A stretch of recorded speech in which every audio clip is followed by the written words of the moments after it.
students, this is your class of SST of class 7. I hope all of you purchased your books from your school because your syllabus is starting now and we have completed our first chapter. So we are now studying second chapter, India between 700 AD and 1200 AD.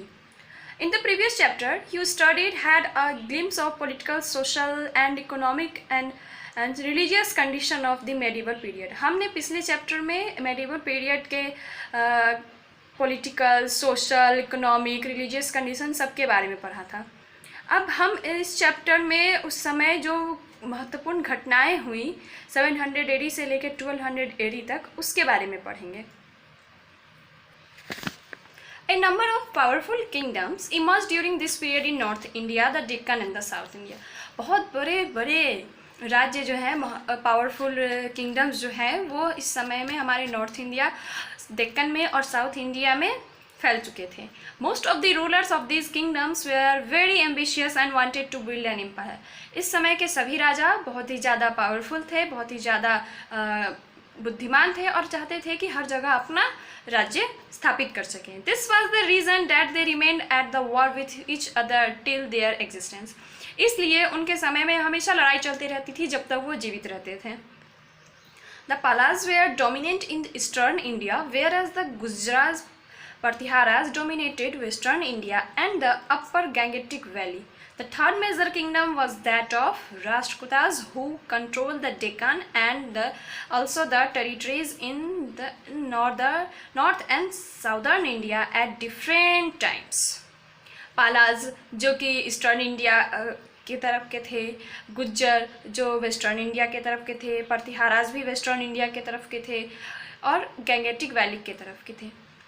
तीसरा kingdom था राष्ट्रकूटास का, जो कि पूरे डेक्कन को और north और south India को समय समय पे अपने अंदर में ले रहा था. A number of Rajput kingdoms also emerged during this period and among them the Chamnas or Chauhans were the most prominent. इस समय राजपूत राज्य भी बस रहा था जिसमें कि बहुत ही ज़्यादा महत्वपूर्ण थे चामनास, जो Chauhan were the most prominent. जो कौन थे? चामनास और Chauhan. In the south, the Cholas suffered as most powerful kingdom and become known for a distinct administrative structure and agrarian expansion. दूसरी तरफ साउथ में चोलास थे जो सबसे पावरफुल किंगडम थे और सबसे महत्वपूर्ण वो काम भी किए हमारे इंडिया के लिए, एडमिनिस्ट्रेटिव स्ट्रक्चर भी किए और इसका फैलाव भी किए सभी जगह. Now the next topic is rise of new kingdoms. There was an emergence of big landlords in different regions with various high sounding titles such as Samanta, Mahasamanta, Rana और रौता. इस समय के जो राजा महाराजा थे उनके बहुत अलग अलग नाम भी होते थे, अलग अलग रीजन में उनका नाम था, जिससे टाइटल्स उनको मिले थे समांता, महासमांता, राना और रुत्ता. ये सारे राज्य जो हैं वो हमारे नए किंगडम्स के रूप में आ रहे थे. The kingdoms of all the major powers Western and Central India included the territories which were under the control of federatries who were known under the generic title of Mandalika but sometimes styled themselves as Mahazadhiraj, Mahamandalsleva, Mahamandaliks, Mahasamtans and Samtas. उस समय eastern और western India और central India में भी बहुत सारे territories जो थे वो उत्पन्न हो रहे थे, जो कि अपने आप को क्या बताते थे? महाराजाधिराज, मंडल सबरा, महामंडलिकस, महासमताज और Samantas. The most important of the feudatory princes or big landlords of the Chalukyas were the Paramaras of Abu and Chahamanas of जलूर.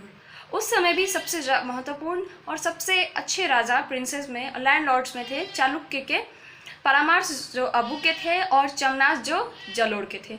Similarly a considerable portion of the Chahamana state especially in Nadol and Jalor was held by landed intermediaries known as Thakurs, Ranakas और भोक्ताज.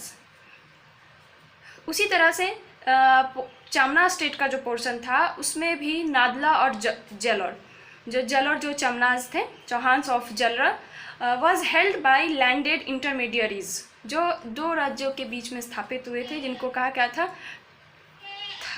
थकुराज, रंकाज और भोतकाज। Now the fact file. Though many rulers assumed high-sounding titles, yet their powers were limited. They depended on their federates or samtas who maintained troops or helped them in times of war. बहुत सारे rulers जो थे वे अपने titles से तो famous थे, लेकिन उनके पास उनकी पावर्स लिमिटेड थी। वे लोग ज़्यादातर अपने समताज पे डिपेंड रहते थे, क्योंकि वही उनके सेना को कहीं ले जाते थे या लड़ाई के समय मदद करते थे। The federates owed facial and military obligation to the overlord. Generally, the authority of federates was directly dependent on the fulfillment of certain conditions, such as supplying the overlord with certain quotas of soldiers in times of need. Federates जागीरदार जो लोग थे, वे लोग अपनी जो सेना थी या फिर जो उनके फॉलोअर्स थे, उनको वे लोग अच्छी तरह से कंट्रोल करते थे, लेकिन उनके फुलफिलमेंट्स के लिए वे राजा पर ही निर्भर रहते थे, क्योंकि उनके पास इतनी चीज़ें नहीं होती थी कि वो अपनी सेना को या राजा की सेना को मेंटेन कर सके। इसलिए ना राजा के पास इतनी सुविधा थी, ना इतना समय था कि वो पूरी सेना को अपने अंदर में ले सके, हर एक चीज़ को जान सके। इसलिए वो जागीरदार पे डिपेंड था, और जागीरदार भी जो फेडरेटरीज थे वो लैंडलॉर्ड्स पे या किंग्स पे डिपेंडेंट होते थे। However, the federatory chiefs were eager to free themselves whenever there was an opportunity. One such historical truth is the emergence of the Rajputras in the Deccan. जैसे कि सभी के पास जिम्मेदारी होती है, तो वो अपनी जिम्मेदारी से एक दिन मुक्त होना चाहते हैं। उसी तरह जागीरदार लोग जो थे वो भी अपनी जिम्मेदारी से मुक्त होना चाहते थे, लेकिन ऐसा हो नहीं पाता। लेकिन ऐसा एक बार हुआ, वो भी कहाँ, राष्ट्रकूटाज में। Rashtrakutas were subordinates of the Chalukyas of Karnataka. Rashtrakutas जो थे वो सबऑर्डिनेट्स थे, किसके, चालुक्याज के, जो कहाँ के थे, कर्नाटक के। दंती दुर्गा वो इस राज्य के फाउंडर थे। Over through the Chalukyan king Kirtivarman and took over a large portion of the India. इन्होंने चालुक्य के राजा कीर्तिवर्मन को हराया और डेक्कन के सारे पोर्शन पे अपना शासन किया, वो उनके अंदर में आ गया। The territory of the Rashtrakutas reached its zenith under their able ruler Amoghavarsha. Rashtrakutas का जो टेरिटरी था वो अपने जेनिथ के अंदर में आया एक अच्छे रूलर के अंदर, जिनका नाम था Amoghavarsha. Fact file. The famous Mahabodhi temple was built by Devapala at Gaya. Gaya में एक बहुत ही फेमस मंदिर है महाबोधि टेम्पल, उसे किसने बनवाया था, देवपाला ने। धर्मपाला अ प्रीडिसर ऑफ देवपाला। धर्मपाला जो देवपाला का प्रीडिसर था, improve the Nalanda university and founded the Vikramshila university. उसने नालंदा यूनिवर्सिटी को इम्प्रूव किया और एक नई यूनिवर्सिटी की खोज की जिसका नाम है Vikramshila university. Similarly, the Gujars Partihas, also known as Partihas, used military skill and power to carve out a kingdom in western India. गुजरा प्रतिहारा भी सेम वही चीज़ करते थे जो जागीरदार लोग करते थे। वे मिलिट्री स्किल को ही यूज़ करके एक राज्य के ऊपर अपना शासन करते थे। तो गुज्जर प्रतिहाराज भी सेम वही किए कि वेस्टर्न इंडिया का जो राजा था उसे मिलिट्री स्किल से ही हराकर अपने अंदर में लिया। As rulers the Pratiharas came into prominence in the middle of the 8th century AD।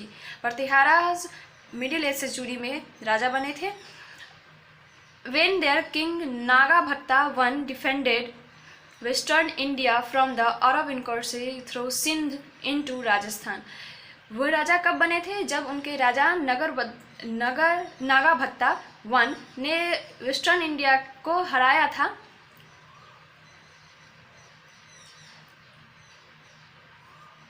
Western India को बचाया था किससे, अरब इनकर्सी से, जो कि सिंध के थ्रू राजस्थान होते हुए हमारे कंट्री में आ रहे थे। He was able to leave to his successor a powerful principality comprising Malwa and parts of Rajputana and Gujarat. उन्होंने अपने सक्सेसर के लिए बहुत ही अच्छी प्रिंसिपल छोड़ के गए थे, बहुत अच्छे नियम कानून छोड़ के गए थे, जिनको मालवा और राजपूताना से कंपेयर किया जाता था, और गुजरात में।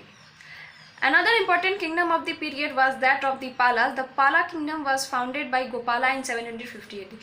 और भी बहुत सारे राज्य थे, जैसे पाला किंगडम जो है वो गोपाला के द्वारा फाइंड किया गया था, और ये कब हुआ था, 750 AD में। It is believe that he was elected by a king by the nobles to end the regional anarchy, it seems that he consolidated his authority over almost the whole of Bengal.